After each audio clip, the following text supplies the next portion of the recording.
नमस्कार, मैं हूं अंशिता। योगी सरकार सवर्णों की सरकार है।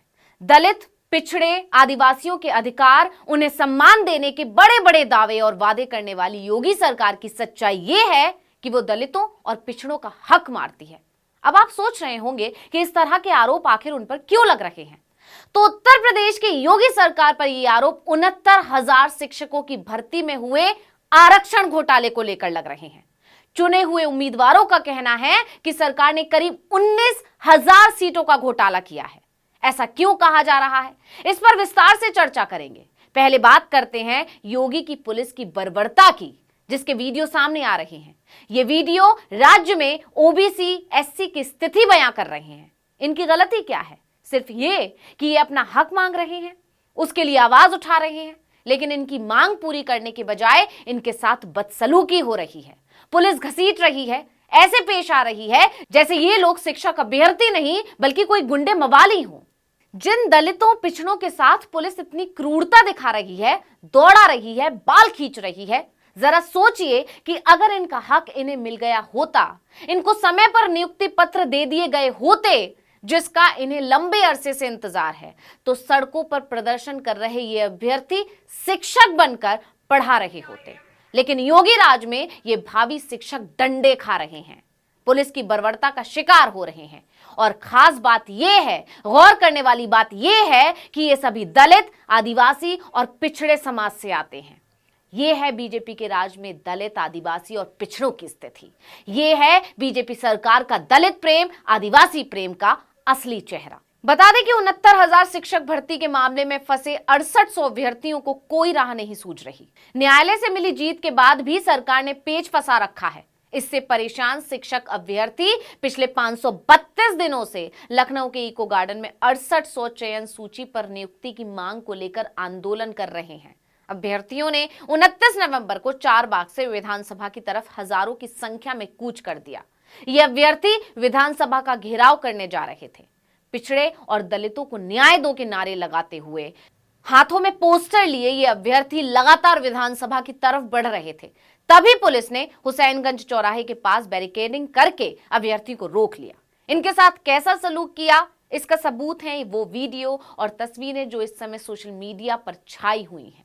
पुलिस की बर्बरता में कई अभ्यर्थी घायल भी हुए। पुलिस ने उन्हें हिरासत में ले लिया और बसों में भरकर फिर से इको गार्डन भेज दिया। अब अभ्यर्थियों का कहना है कि प्रदेश का कोई ऐसा नेता नहीं है, कोई मंत्री नहीं है जिससे वो मिले ना हो और अपनी समस्या ना बताई हो, लेकिन इस संबंध में कई बार आंदोलन के बाद भी अभी तक उनको नियुक्ति नहीं दी गई। इस संबंध में सीएम योगी आदित्यनाथ से भी अपील की गई, फिर भी अभी तक कोई कार्रवाई नहीं हुई। इससे पहले यानी 26 नवंबर को अभ्यर्थियों ने डिप्टी सीएम केशव प्रसाद मौर्य से भी मुलाकात की थी। अभ्यर्थियों के मुताबिक डिप्टी सीएम ने सकारात्मक रुख दिखाया था, आश्वासन दिया था, लेकिन मामला जस का तस बना हुआ है। उल्टा दलितों और पिछड़ों पर लाठियां बरसाई जा रही हैं, उनके साथ बर्बरता हो रही है और यह सरकार दावा करती है सबके विकास का, जबकि असलियत सबके सामने है। लखनऊ की सड़कों पर दलितों, आदिवासियों और पिछड़ों के साथ पुलिस की क्रूरता योगी के राज में उनकी हालत की तस्वीर दिखा रही है। कोई इनकी सुनवाई नहीं कर रहा है। अभी से नहीं बल्कि शिक्षकों की नियुक्ति का यह मामला सरकार की पंचवर्षीय योजना की तरह हो गया है। 2019 से यह मामला शुरू हुआ है और 2024 आने को है, लेकिन अभ्यर्थियों को नियुक्ति पत्र जारी नहीं हुआ। और सबसे ज्यादा हैरानी की बात यह है कि यह सिर्फ आरक्षित वर्ग के 6800 अभ्यर्थियों की नियुक्तियों का मामला है। बता दें कि 5 जनवरी 2022 को मुख्यमंत्री योगी आदित्यनाथ के निर्देश के बाद इन अभ्यर्थियों की नियुक्ति के लिए सूची जारी की गई थी, लेकिन 2024 आने वाला है, नियुक्ति आज तक नहीं हो पाई। तो चलिए अब मामले को समझते हैं कि क्यों सरकार पर घोटाले के आरोप लग रहे हैं। क्यों ऐसा कहा जा रहा है कि योगी सरकार सवर्णों के लिए पिछड़ों के अधिकार की अनदेखी कर रही है।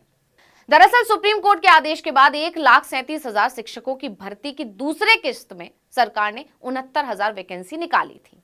6 जनवरी 2019 को इस भर्ती के लिए परीक्षा हुई। इस भर्ती के लिए अनारक्षित की कट ऑफ 67.11% और ओबीसी की कट ऑफ 66.73% थी। इस भर्ती के तहत अब तक करीब 68,000 लोगों को नौकरी मिल चुकी है। अब सवाल उठता है कि 69,000 भर्ती में कथित आरक्षण घोटाले की बात कहां से आई, तो इसके पीछे सबसे बड़ी वजह है बेसिक शिक्षा नियमावली 1981। आंदोलन कर रहे अभ्यर्थियों का कहना है कि इस नियमावली में साफ है कि कोई ओबीसी वर्ग का अभ्यर्थी अगर अनारक्षित श्रेणी के कट ऑफ से ज्यादा नंबर लाता है तो उसे ओबीसी कोटे से नहीं बल्कि अनारक्षित श्रेणी में नौकरी मिलेगी, यानी वो आरक्षण के दायरे में नहीं गिना जाएगा। यहीं से 69,000 शिक्षक भर्ती का पेच उलझ जाता है।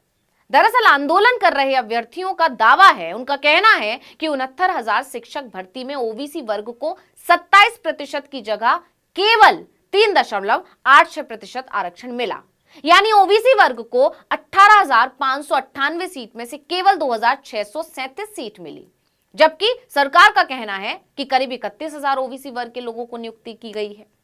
सरकार के इस बयान पर अभ्यर्थियों ने बेसिक शिक्षा नियमावली 1981 का और आरक्षण नियमावली 1994 का हवाला देते हुए कहा कि ओबीसी वर्ग के जिन 31,000 लोगों को नियुक्ति दी गई है उनमें से करीब 29,000 अनारक्षित कोटे से सीट पाने के हकदार थे।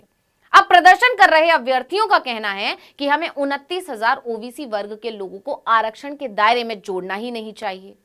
ठीक इसी तरह अभ्यर्थियों का यह भी आरोप है कि 69,000 शिक्षक भर्ती में से एससी वर्ग को भी 21% की जगह केवल 16.6% आरक्षण मिला। अभ्यर्थियों का दावा है कि 69,000 शिक्षकों की भर्ती में करीब 19,000 सीटों का घोटाला हुआ। इसको लेकर वो कोर्ट भी गए और राष्ट्रीय पिछड़ा आयोग में भी शिकायत की। मार्च 2023 में सरकार को इलाहाबाद उच्च न्यायालय से जबरदस्त झटका लगा। लखनऊ खंडपीठ ने कहा कि अधिकारियों ने सहायक शिक्षक भर्ती परीक्षा 2019 में शिक्षकों की नियुक्ति के लिए कोटा तय करने में कई अवैध काम किए हैं। इसके साथ ही कोर्ट ने राज्य सरकार को निर्देश भी दे दिया कि वो अंतिम सूची की समीक्षा अगले 3 महीने के अंदर उचित तरीके से आरक्षण तय करके करे। लेकिन कोर्ट के निर्देश को 9 महीने होने जा रहे हैं और अभ्यर्थी अभी भी इंतजार में है। हैरानी की बात यह है कि अपने हक की आवाज उठाते हैं तो इन्हें पुलिस के डंडे खाने पड़ते हैं। तो इस वीडियो में इतना ही। आपसे अनुरोध है, यूट्यूब पर हमारे चैनल आर्टिकल 19 इंडिया को सब्सक्राइब कीजिए, फेसबुक पर लाइक कीजिए, कमेंट करके बताइए आपको हमारा ये वीडियो कैसा लगा। आने वाले दिनों में हम और किन मुद्दों पर वीडियो बनाएं ये भी जरूर बताइएगा। ट्विटर हैंडल है article19_India, इसे भी फॉलो कर लीजिए। नमस्कार।